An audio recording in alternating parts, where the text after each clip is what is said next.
Thanks for watching Inside Automotive with Jim Fitzpatrick. Hey everyone, Jim Fitzpatrick. Welcome back to another edition of Inside Automotive right here at cbtnews.com. With President Trump's executive order imposing 25% tariff on all imported autos and auto parts, how will this impact prices, supply chains, etc.? And what does it all mean for the economy? Joining us now to share his perspective on what's to come is Steve Greenfield. You've seen him here before on CBT News. He's the CEO and founder of Automotive Ventures and the host right here of the future of automotive at CBT News. So, Steve, thank you so much. A lot of people turn to you in the industry. You're one of those guys that has their hand on the pulse of everything that's going on out there, and you not only, I was going to say crisscross the country, but you actually now crisscross the world. I mean, we reported Sometimes. from Dubai and other areas of the world, but there's some uneasiness, uncertainty out there that's making dealers a little bit nervous, consumers as well. So what are you hearing from your colleagues, and what's your perspective on all of this? Yeah, I mean, so we have about 80 dealer principals now that represent about 1,000 rooftops across our three funds, right? So I do get ping, texts, calls. Over the weekend, one of our dealer groups down in Florida said, we're going to break all records for new car sales this weekend. Yep, other than Black Friday. So there is this pent up demand. Consumers are keenly attuned to this, and they're showing up to buy new and used vehicles, anticipating MSRPs are going to go up by $3,000 to $5,000 as they're reading in the press. Had another call with a dealer principal, owns a group in Georgia where you and I live, and he's just asking me what does he think how this is going to play out, and I think.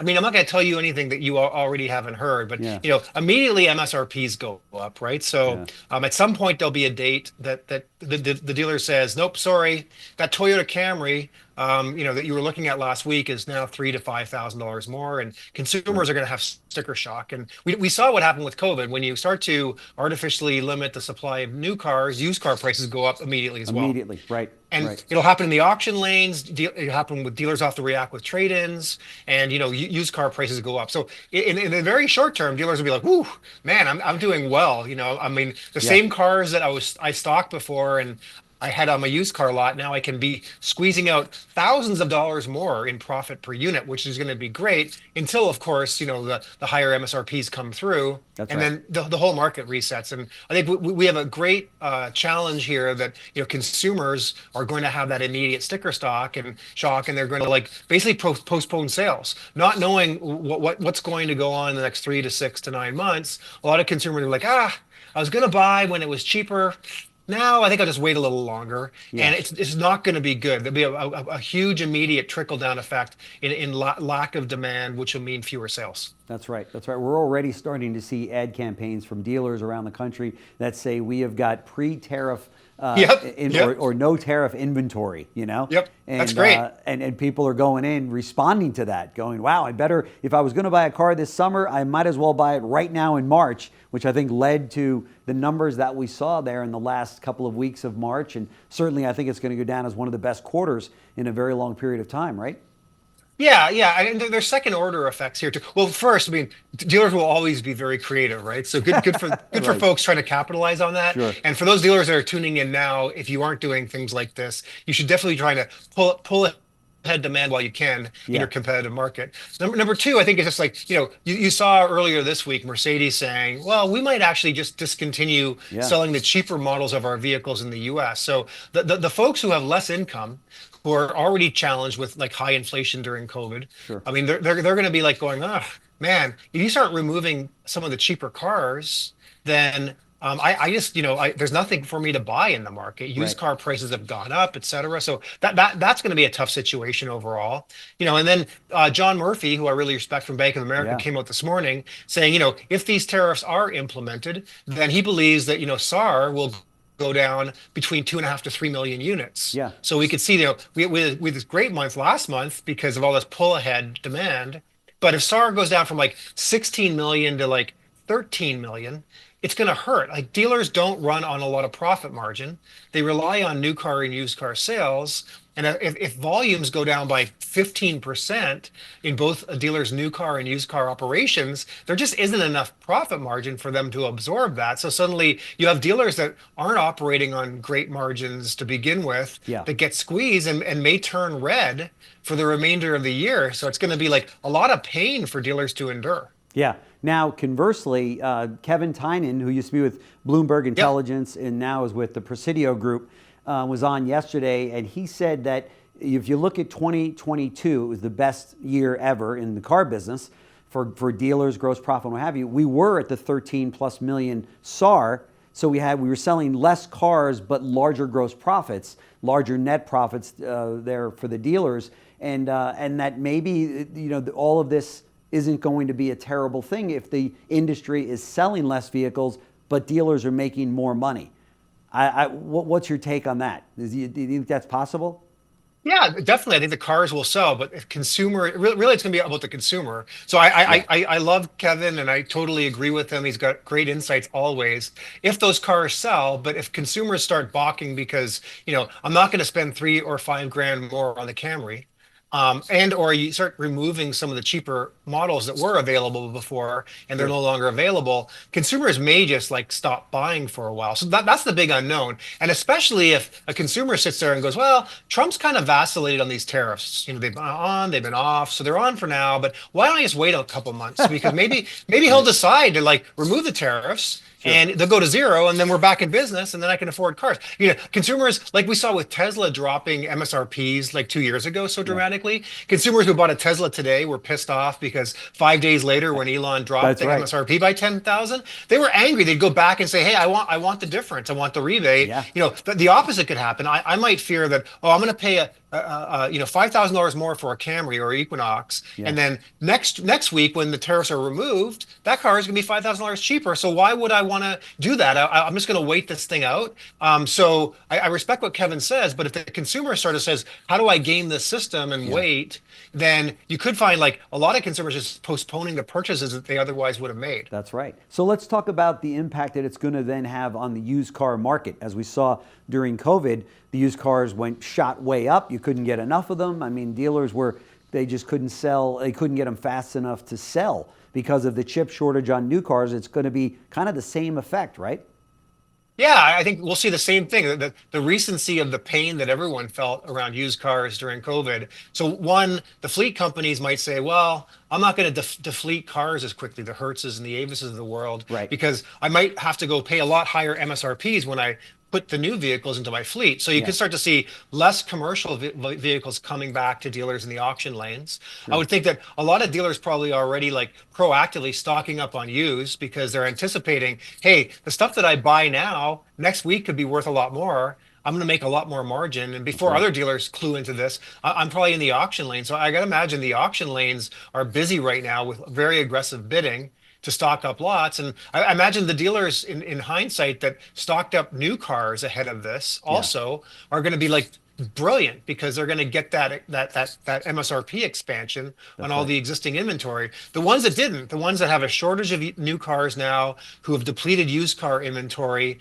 and now they go into the auction lanes and find the commercial sellers aren't defleeting, could be in for a rude awakening because prices could go up dramatically. That's right. That's right. And then, of course, there's 2 other departments that we haven't touched on. One is F&I. If 80% of people or greater buy on payments, and if there is an increase in the cost of the car to them, then there might not be as liberal in the F&I department to go, yeah, give me the warranty, give me the insurances or what have you, because every dollar means something then. And then, of course, we're going to be looking at much longer extended terms, closer to 84 months than 60 or 72. Right, so that'll have its own implications.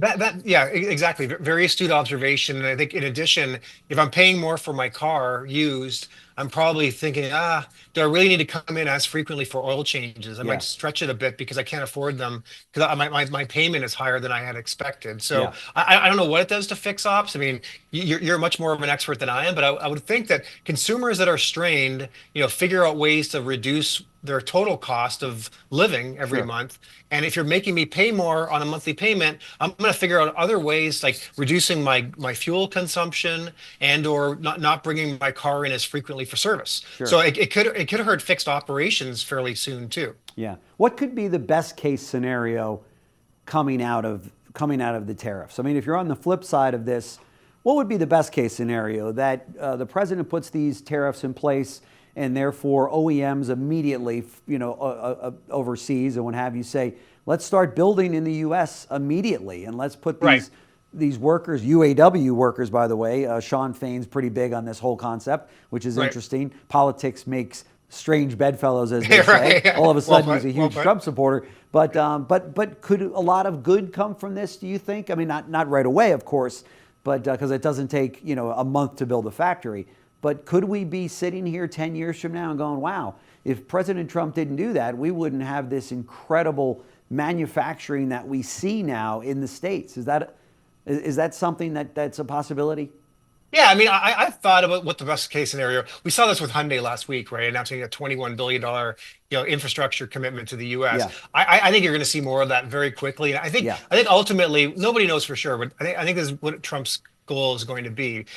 These tariffs will be short term, but he will get pretty dramatic concessions, like we saw with Hyundai, from a number of automakers that, hey, we're going to repatriate a lot of our production, maybe a lot of the tier one suppliers as well. Yeah. I don't know what that threshold needs to be for him to say, hey, we've got the win that we needed. I'm going to go on and fight some other battle. Let's relax the tariffs.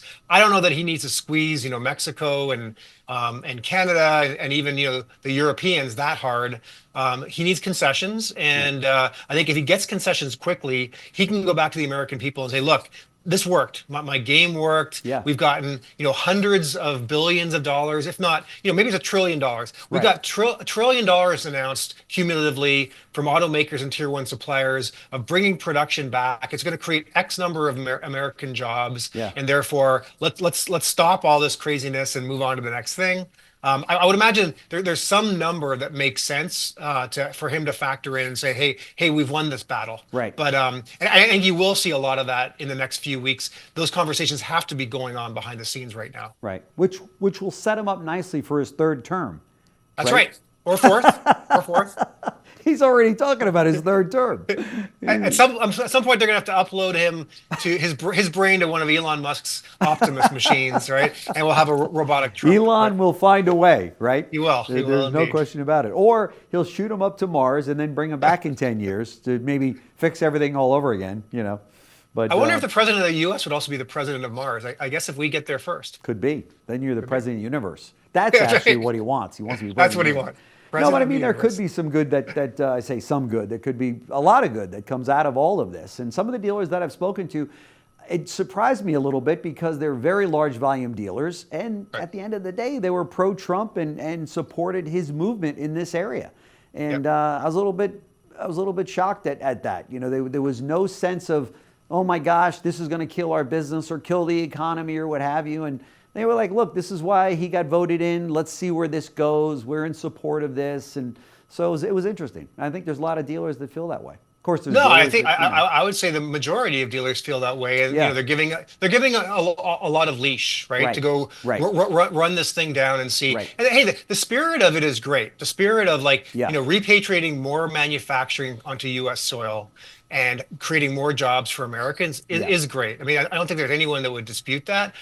If it means much higher prices for consumers and runaway inflation, that's really the challenge. And I don't know how you balance those two things. So I think the spirit of it is great, what he's trying to accomplish. How he's trying to accomplish it seems to be willing to inflict a lot of pain on the U.S. consumer. But let's see how sort of the rest of the week plays out. Sure. What implications has it had thus far on the investment community? Yeah, not too much. I think that this whole ecosystem of software that surrounds, a franchise dealership Yeah, is really one of the key areas that we're investing in. sure. And if dealers remain profitable, then they can continue to afford to pay vendors and Yeah, software partners, et cetera. If dealers get squeezed hard, like we started the conversation today, then they're going to have to continue to evaluate all of their vendor relationships, right. look for price concessions, and or potentially cancel the vendors that aren't providing value to them. And they might be less willing to like take the call from that new startup that Right. has an innovative idea that could help them with operations. Right. The flip side is I think that, and I've been talking about this with you for like years now, Jim, is that, the new wave of startups out there that are going to help dealers take costs out of their system.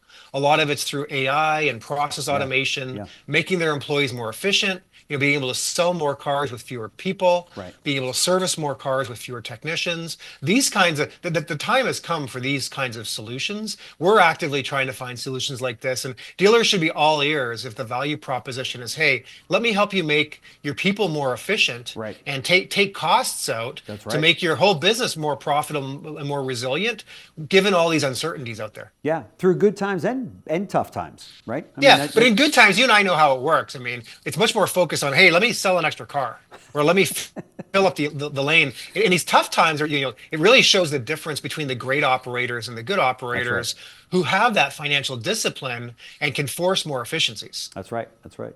Steve Greenfield, founder and CEO of Automotive Ventures. Thank you so much for joining me on the show. It's always great catching up, and I know a lot of dealers out there, and in fact, everyone in the automotive community really leans on what you say. So thanks so much. I appreciate it.